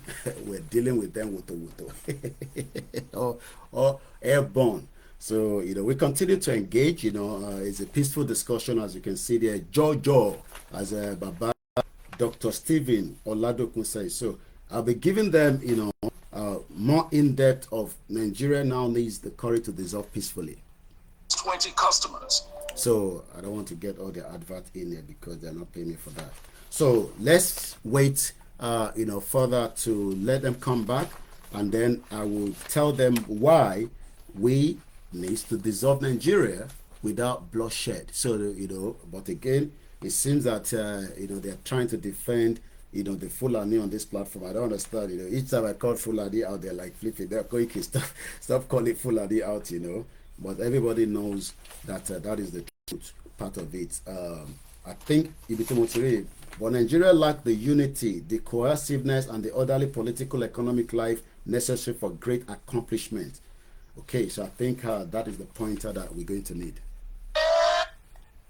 So let me highlight that, because I need to know where we're going to be giving them woto.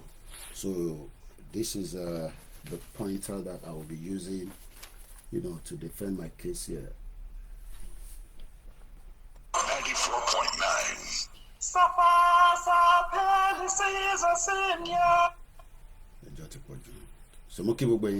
thank you so much for joining this morning. We have been interviewed all the way back in Ibadan, 32 FM. It's a privilege to be there, and we are doing exactly what we love to do. So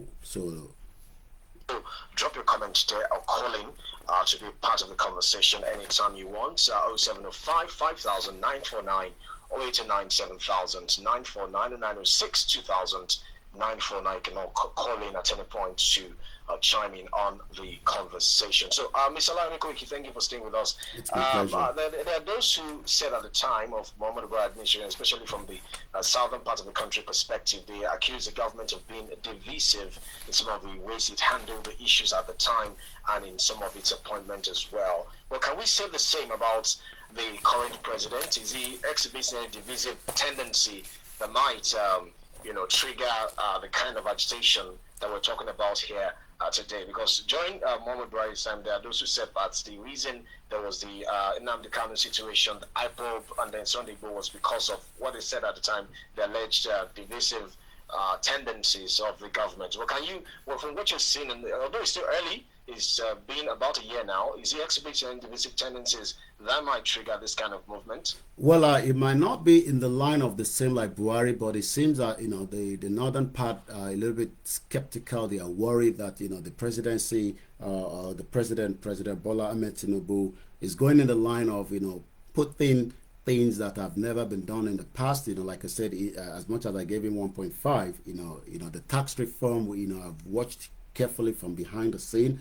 I could see the Northerners are going a little bit, not comfortable with that. I could see some of the, the steps that is taken is not, something that they're very comfortable. So when we talk about the Buhari one, let's first state that in 2017, the George Akinola, at Adamasigba stated clearly that, Nigeria cannot be restructured. So we coming in the, in 2019 under Professor Akintoye and then Igboho joining in as well, has now given us a better understanding.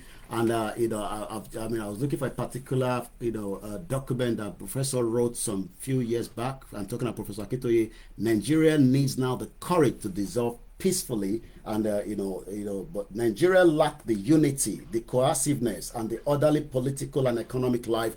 As much as, like I said, Tinubu wants to put things together, but he only has 8 years maximum. Whatever structure he puts together will be brought down as quickly as possible. We saw when President Olusegun Obasanjo was in office, and I'm going back to how, we saw, EFCC as the beacon of running after, the corrupt, politicians and those that were making life difficult. We saw NAFDAC before, our beautiful mother eventually was fighting. I'm talking about Dora Akunyili, was fighting NAFDAC. We also looked at the revenue mobilization, allocation, and fiscal, by the late Amatuka. All these have gone into where we can, start asking questions. So Yomi Kale was doing very well at the National Bureau of Statistics. So even if Tinubu, with all those that are working tirelessly, Yomi Kadoso, Wale Edu and the rest of them put together, by the dint of restlessness and with the help of the capable assistant whom he has called up to succeed in healing Nigeria's economy to an extent, Nigeria economy will certainly return to its downward trajectory after him. And I'm sure, my two uncle, in the studio with me will agree with that as well. Thank you. You mentioned the tax reform bill. We've seen that opposition from the north. What do you make of that opposition, from the northern part of the country, especially the governors? I've spoken against it, the National Assembly caucus of the North have also spoken against it as well. So from your understanding of the tax reform bill, based on the explanation that have been given by Mr. Taiwo Yedele and those who have spoken in the favor of that bill, why do you think there's so much opposition to it from the north? Well, I think, again, it is skeptical that Tinubu might, like I said, as much as I don't believe he will be able to do, the breakup of Nigeria, but some believe that, he's working towards, the restructure of Nigeria. There are a few things that I had the privilege to hear from, Babadi Banjo when I visited him in Nigeria 2021, which I can't say yet. But in terms of whether Tinubu will be able to do that, is what the Northerners are saying. They are saying that, why is it changing that? But let's first ask again, within the 36 states, why are many Nigerians suffering? Most of them are getting allocation. Those allocations are coming through, but the lifespan of many Nigerians under the World WHO is just under 52 years old. You'll be lucky if you cross the odors. But one thing is, the northern part of Nigeria, I believe, did not expect so much of what Tinubu is doing right now, especially, knowing fully well that the tax reform will put things back as it's meant to be. A particular state cannot be making so much, while, I disagree that Kano has so much local government compared to Lagos State. And when we talk about, the censor, again, the British rigged the first ever censor in Nigeria, to favor the northern part. So when they talk about, we have the numbers, can we do a proper censor to know how many of them in that part of the state? Thank you. Okay, let's see if we can take this call. Hello, good morning. Hello, good morning. Hello, good morning, sir. Good morning, sir. My name is Michael from Efe. Okay, sir. In fact, I really thank you people for this program. And I'm so happy to hear my brother Koiki today. What I just want to say is that while we don't go straight to the word of God and let's see what the Bible says. The Bible says that we shall know the truth and truth shall set us free. In this country, most especially in Yoruba, we don't want to accept the truth. The truth is that all of us, we are working with the people that take us as a slave, and we are backing them up. When are we going to end this? When? Unless we get our freedom, this is how it will continue. This is how it will continue. All right. Please, let's support Yoruba Nation. Right. If you don't support it today, your children will face what you have faced. All right, 2705 5949, 0829 7949, 1906 2949. Mr. Koiki, you've talked so much about the Fulanis and the North, and there are those who would say that, well, yes, the current Nigerian state has its own challenges, but based on the current structure that we have a state in the southwestern part of the country that is, majorly Yoruba. But they've had governors since 1999. They have senators, they've had House of Rep members. All of them are from the same ethnic group. So if we're talking about people being impoverished or being unsafe, the question is, what have those leaders, of the same Yoruba extraction done to better the lot of people within their region, let's even limit it to since the return of democracy in 1999. So can we excuse, the leaders of the region from some of the challenges that you've highlighted here and just put the entire blame on the Fulanis and definitely not. Let me just come in there, my brother. Thanks so much for that. And like I said, as much as I want an independent country, I still feel very uncomfortable seeing not just as somebody that that loves humanity. It's not just about in Yoruba land. I want the people in the north to live a very better life. The same in the middle belt, and we used to talk about middle belt being the food basket of Nigeria.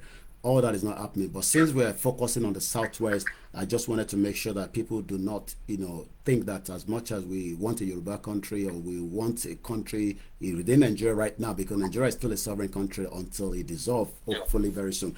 Yes, 25 years, we all talk about the Dubai was built in 20 years and all that. Do we really have, these politicians that are loyal, that has the same path as we saw during the western region? During the western region, the cocoa house is still in Ibadan, where you are right there. There's so much opportunity right now. Innovation is there. But you can't have all these because, it seems that those are, we called our leaders in the political, side of things. When they come to UK, we engage them. I can mention names. I remember when, the governor of Oyo State, Makinde, the first time he was in London the following week.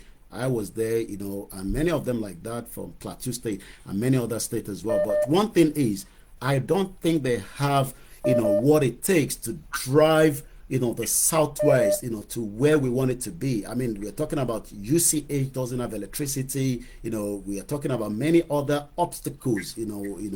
Debt. We talk about, yes, we know that some of the revenue that they would need, again, is derived from the federal government. But within the state, I'm sure they could have done things that could have been perfectly for, making life comfortable for our people. I left Nigeria, like I said, in 98. The first time I returned back was after 15 years.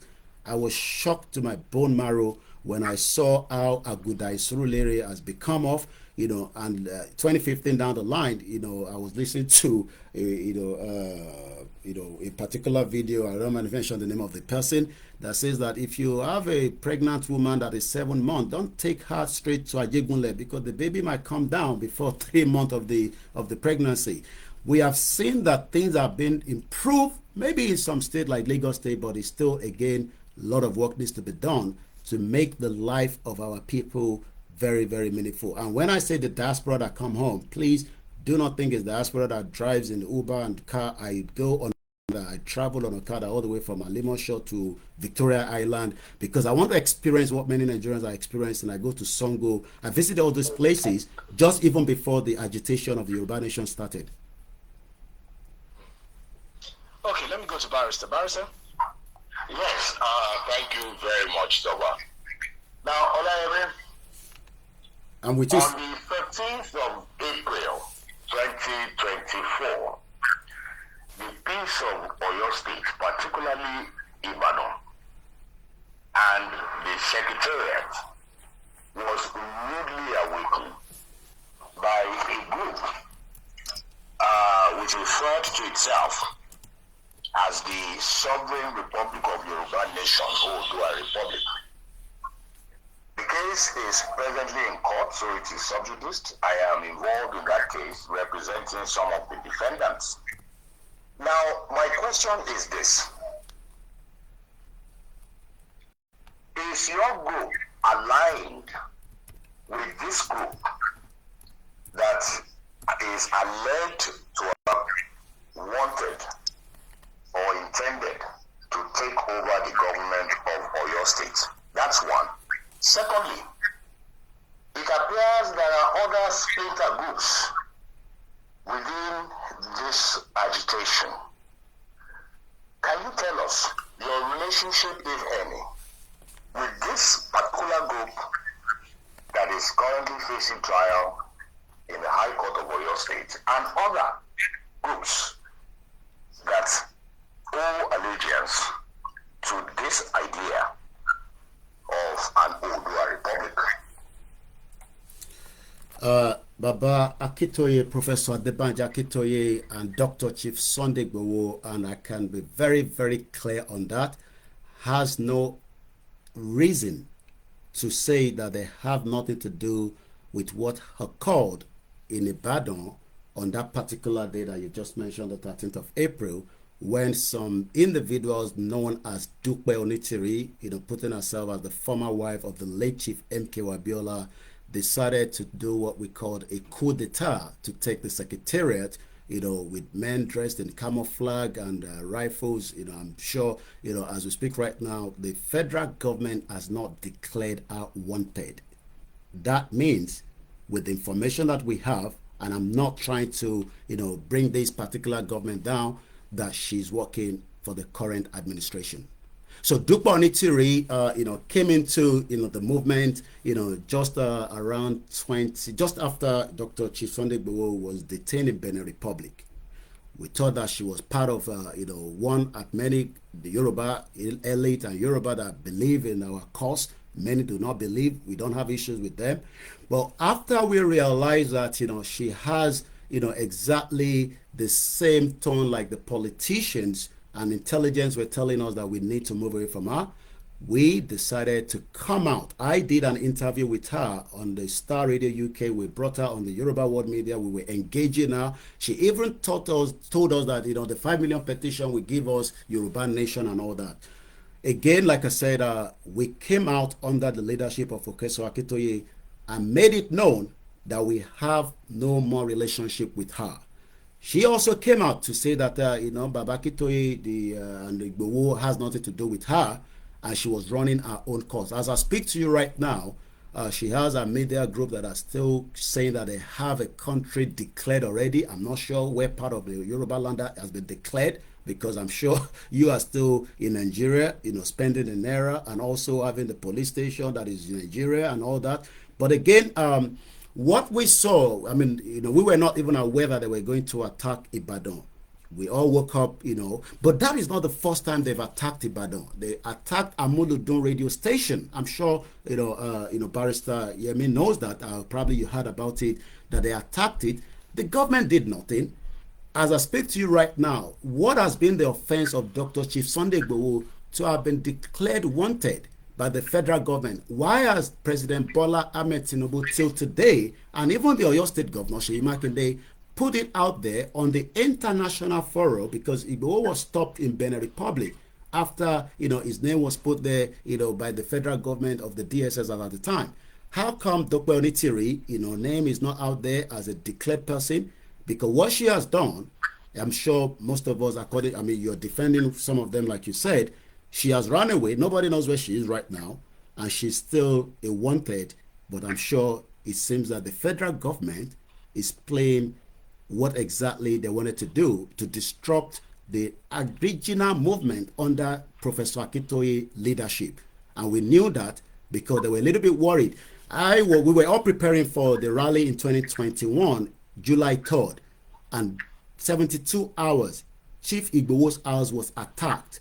I will leave those other information that are classified away from this discussion, but we know those that are behind it. Apart from Muhammadu Buhari, we also have many of the Yoruba politicians that gave the go-ahead, and I can also confirm that there were some of our kings that gave the go-ahead for Igboho to be killed in his residence in Soka. And I'm not making this up. Like I said, I was in Nigeria for 6 months, and I met with Alaafin and many others. So I will leave this. So just to buttress it, we do not have any relationship. We were not aware. We don't have anything to do with what occurred in Ibadan. Yes, there are Yorubas, and Yorubas, like you said, you know, we are many Yorubas around the world that might say this and that. Some love the APC, some love PDP. We saw how people also supported Peter Obi. But as much as many people are talking about Yoruba Nation, the only one that we will follow for now is under the leadership of Akintoye, that is a non-violent. Thank you so much. Okay, please, Toba, permit me to ask just this question, you know, in furtherance of the earlier one. Yomi, is your Odua group registered? And if it is, has it been proscribed by law? Well, as we speak today, under the Nigerian law, under the constitution, it has not yet been. And I don't think there's any reason for that to be prescribed, since we are not terrorists. Under international law, it is registered, like I said earlier, at the UNPO, Unrepresented People and Organization. That was in 2019 before the COVID came in. And eventually all the, and we're not just the only country, they follow up to the following year, they had that, registration all perfectly done. So yes, we are registered under the UNPO, but as we speak right now, we are not proscribed. Oh, okay, so you mentioned Chief Sunday Igboho. I'm looking at this report, February 2024, that he actually came back for the burial of his mom in Nigeria. I mean, if the Nigerian government wanted to arrest him, why wasn't he arrested at the time? Was there, some even say there was perhaps a deal between him and the president for him to come to get a safe passage into Nigeria to bury his mom without being arrested by the DSS. So was there a deal somehow between them? Well, there was never a deal. We still have high profile, respected, kings, royal fathers within the Yoruba land. And they were the one that gave him the passageway to come back. And I can tell you that, as much as, yes, there was a lot of indicator that he will be arrested by the DSS and all that, there was never a deal. And also, President Tinubu was not pleased that he returned back home to bury his mother. And I'm talking now from someone behind the scene. He was not pleased. So, I mean, if he could have as well ordered his arrest. He could have, but I'm sure he would have to arrest all the Obas that came to Ibadan with that burial as well. Let me go to Prof. Hello, Prof? Yeah. I think that historically, threat of secession or self-determination has always been part of political strategies of gaining power. And in the politics of Nigeria, there are a lot of scholars, including Professor Ayade, who has written about this as far back as the 1970s. It seems that this movement is tied to the politics of Nigeria. And I say this because of one, we talk about the free passage of Igboho to come and bury his mother. Then we also see that since Tinubu has become the president, all those demonstrations and challenges on the streets of Yoruba land has disappeared. And because there's fear that Tinubu might face an uphill task in the 2027 election, I think these groups are trying to rally again so that they can commence those demonstrations maybe from next year or even as quickly as they can. Is this revival of this consciousness not tied to the politics of Nigeria? Are you not part of the movement of trying to ensure that Tinubu gets a second term in 2027? Well, first and foremost, Tinubu took advantage of the movement by, saying Emilokan. He knew definitely that, we have no relationship with him. I've never spoken to him, neither as Igboho as at the time of the movement. But yes, I mean, many Nigerians always believe in that line. But again, like I said, in as much as it is not true, you don't have the fact and the basis for that. We might say that we never came out in 2024 for any kind of rally. The last rally we did was January 2023, and even before the rally started in Ojota, we saw how innocent people were killed. We lost one person at that rally, just as many has been done in Nigeria. We saw the NSAS where, even the government still denied that there was no death. So as much as, there was not all kind of activities, and people are now saying, oh, because, the agenda of 2027, well, I will leave us to keep guessing, but one thing is, the Yoruba quest will be pushed, and until our demands are met in this year, we will see what end up to become, the next stage. But we have no relationship with the 2027, and like we said, even Tinubu himself knows that after 2031, what next for the Yoruba people? We should be more concerned about, it's not just far away, I mean, within the next 4 years, it will complete its tenure. I'm talking about even after the first term that he's doing right now. Are we worried about what next? Who take charge, and what next for the Yoruba part?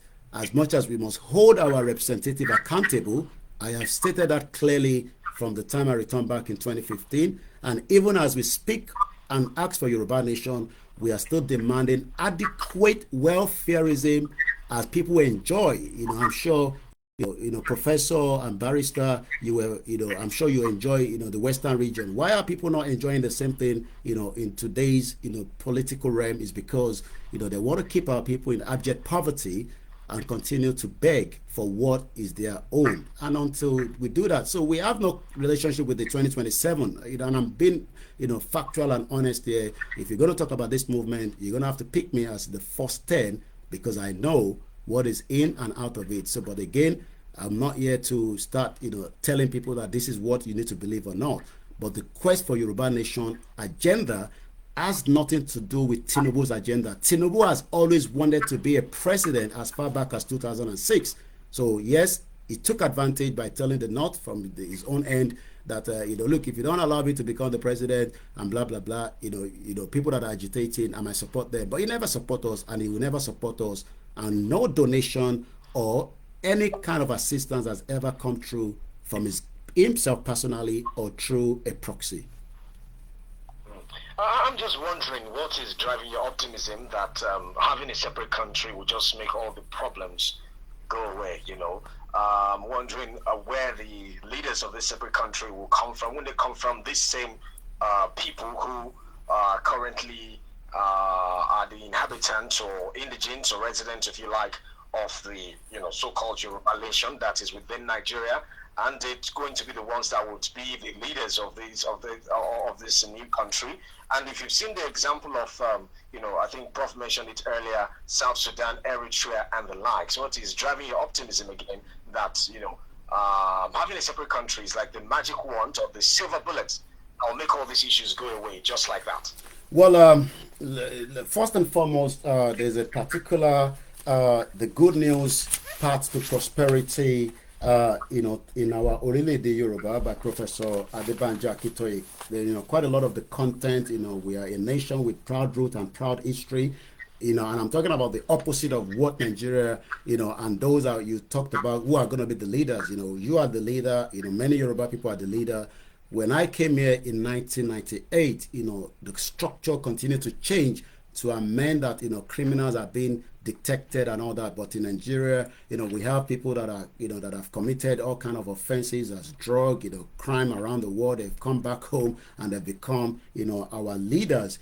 We will not have such, because you must first have a constitution that would then be able to prove whether you can become, the leader. So a lot of Nigerians, Yorubas are worried about that particular gray area. Who are going to be the leaders? Is this the same set of, leaders that we have today? Well, you will not be running the same kind of constitution in Yoruba land as we have it in Nigeria right now with the current constitution. So, with that content of, the good news, we shall revive strengthen our education. Independent Nigeria, we have suffered serious decline and agony.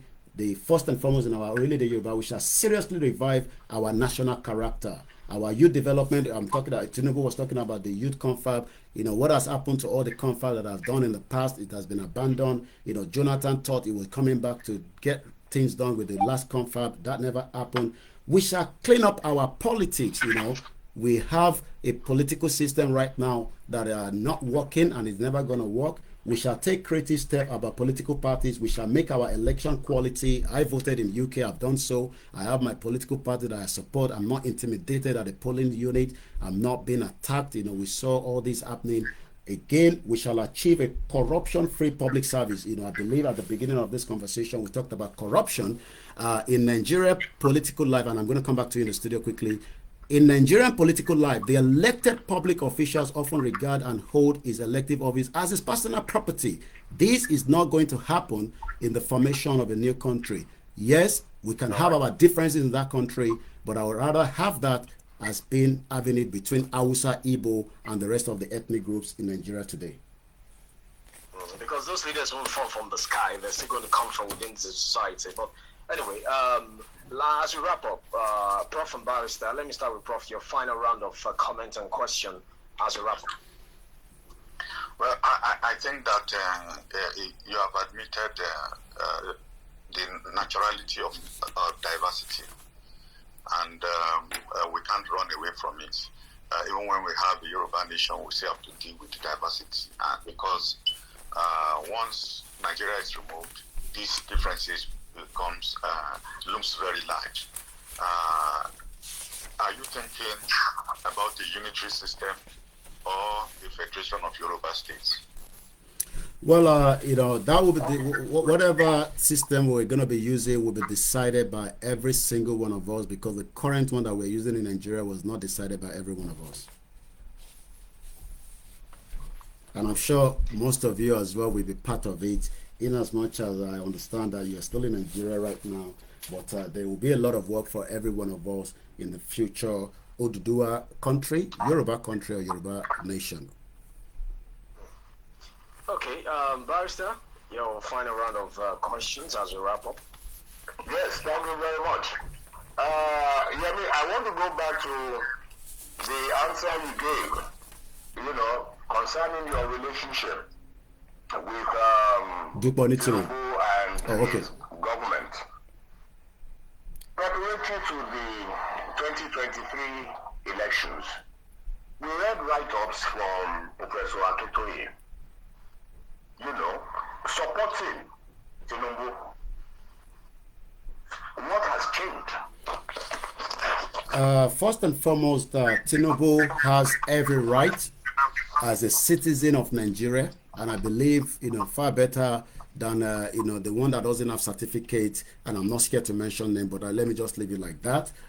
So he has every right, just like any other citizen, to support, to become the president. Professor Akintoye stated clearly that, look, Tinubu, and exactly what I'm saying is what he has said. It looks like people are just mixing things up. That Tinubu, you know, has the right, but is it better for him to go into a country that is done and dusted, or pull out of it and endorse and support Yoruba nation? I'm sure Professor Wole Soyinka stated that, and I'm using his words, you know, that Olori Kunkun is not going to listen. So the fact that, you know, people want to gauge or use what Professor Akintoye has said, you know, he didn't endorse Tinubu. He only stated that Tinubu has the right.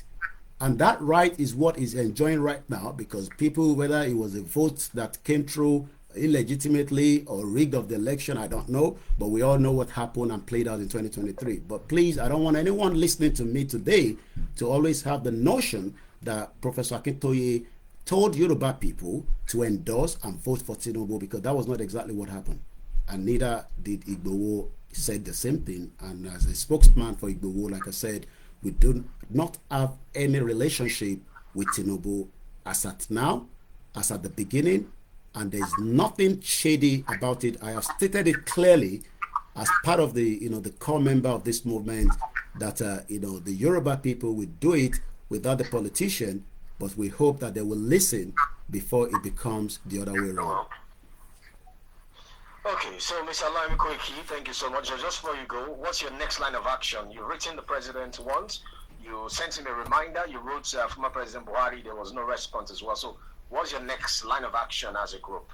Well, the next line of action is we will continue, the pathway, to make sure that we engage more international community ahead, which is being done quietly. We can't give names of those countries because I'm sure some of them, might not be pleased hearing that I've come on the live show mentioning them. So that is the first thing. We will continue to engage, even the United Kingdom that put us together. We're looking forward to the Trump administration. Like I said at the beginning, Trump might recognize Somaliland as a country. So we hope that Trump administration will be far better than the Democrat that also took out what Trump labeled Nigeria on when it comes to persecution of the Christians in Nigeria. So the final part is also that we will continue to tell many Yoruba people that your problems are not just spiritual, your problems are more of the danger being put together that we need to live now. We will be coming out for more rallies. Announcement will be done very soon,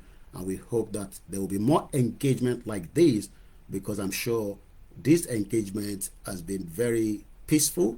It hasn't been, and I believe, having, privilege to sit with Professor, because I love Professor because he's not like the professor or the doctor that people just buy now. We're talking about learned people like my uncle there, Barrister Yomi Ogunlola, and Professor Yemi. Please bear with me, I couldn't get the last name. Remi Ayade. Remi, okay, Remi Ayade. Thank you so much. So it's a privilege. And from all those that are listening to us on this particular 32 FM, please continue to support and let us engage, because engagement is the final way to get things done. Thank you so much once again to your team behind the scene, and I look forward to hearing from you again.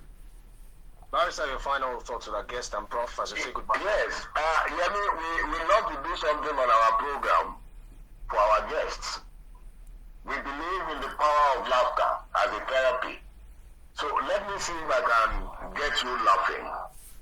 With what you have done with us this morning, you have shown not only your intellectual capacity, but also your oratorial prowess. Yeah. Now, if Tinubu sends somebody to you to go and be senator, you go collect them. Well, that made me laugh. Definitely. I don't think being a senator, is much, as much as having my name being in the branded like the Awolowo, which I would love to be remembered for. So I would rather want to keep my name as it is, and I've come from a very good background. I've never lacked anything, like I said. And what we are doing is not for me. I mean, it's not for my family alone, but it's also for the collective of everyone and for humanity's sake as well. Thank you. Prof, final thoughts to our guests? Yeah, I thank him for the very candid answers he has given to our questions. I think he has answered them as much as he could.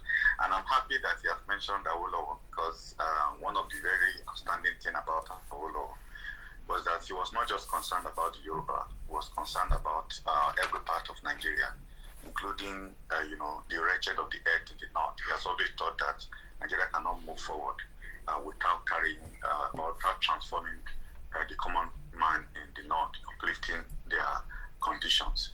Unfortunately, we have not seen that happen. Rather, what we have seen is the extension of poverty gradually from the north down to the south. We hope that with these struggles going on in many dimensions, the government of the day will continue to improve, seek ways to improve and respond to our demands for better living conditions, because the welfare dimension of states is very central to patriotic citizenship in the advanced countries that as we know them today. And so to Tinubu, national values must be anchored on citizens that are guaranteed dignified existence within their country. Yes, I agree with you, sir. Thank you. Thank you so much, Mr. OLAYOMI KOIKI. Thank you, Prof. Thank you, Barrister. Thank you. Special thanks to my producer, Bola Moscow. My name is Lawrence Abba Yusuf. Enjoy the rest of your Saturday morning. The podium returns next Saturday, 9 a.m. Bye for now. Thank you so much. You've been listening to myself, OLAYOMI KOIKI, on the podium this morning with Toba Yusuf on 32 FM Ibadan. Today, the 4th of January 2025. And I say thank you all. God bless Yoruba people. God bless Baba Kitoye. And God bless you all. Happy weekend. Bye for now.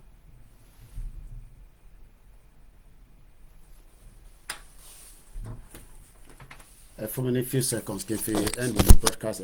For many few seconds, because just few seconds. Just end the broadcast so that we're not.